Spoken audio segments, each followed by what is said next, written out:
Okay, I got involved in the project because my dear friend Paul Brooks, who I did Champions with, we were in Winnipeg, and he says, I want you to watch this documentary, Last Breath, because he wants to make it into a movie. And I watched it, and I was blown away, and I was really excited. I said, I'm in. He says, do you want to read it? I says, I don't care if I ever read it. I'm in.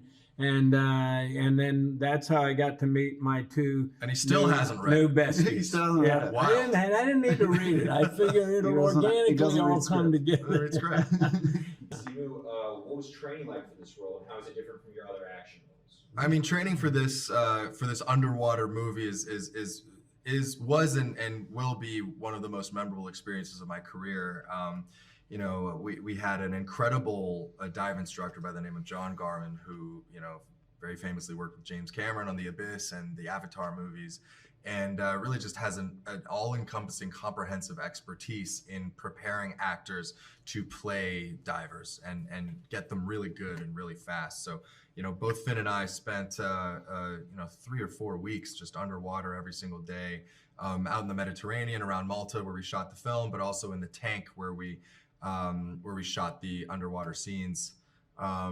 Just basically learning, you know, everything from like the basics of scuba diving to eventually transitioning out of the regulator, which you put in your mouth and to draw your oxygen from, to the wonderful helmet that you see to Finn's right, which is what the actual helmet that saturation divers use when they're, many hundreds of feet underwater, doing pipeline repair or whatever it is that the mission of the day is. So, I really loved the experience of working on this movie because it was as practical as I think you could possibly be.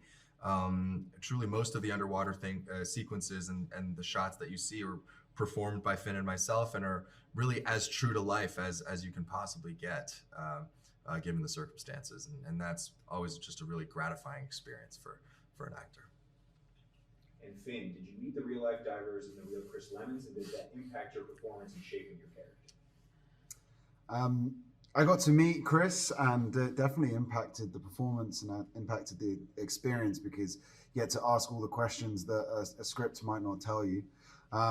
Meeting Chris was inspiring, and you know, he's such a nice guy that he was very open and easy to talk to about what happened, and I believe that he's been able to talk to other people about his experience and help people through other sort of issues and struggles that they've had in life based on kind of what he went through and how he's overcome it. So, I mean, in terms of the challenge that we had to make this into a real film, it was great to know that the real people were there on hand to give advice and help us out. And it really showed in the movie because we really were able to do all the research and find out all the kind of answers that we needed.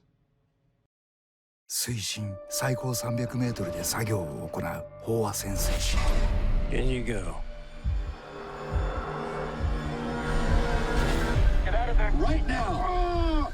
Chris has become an anchor. I can't breathe. I can't get to you.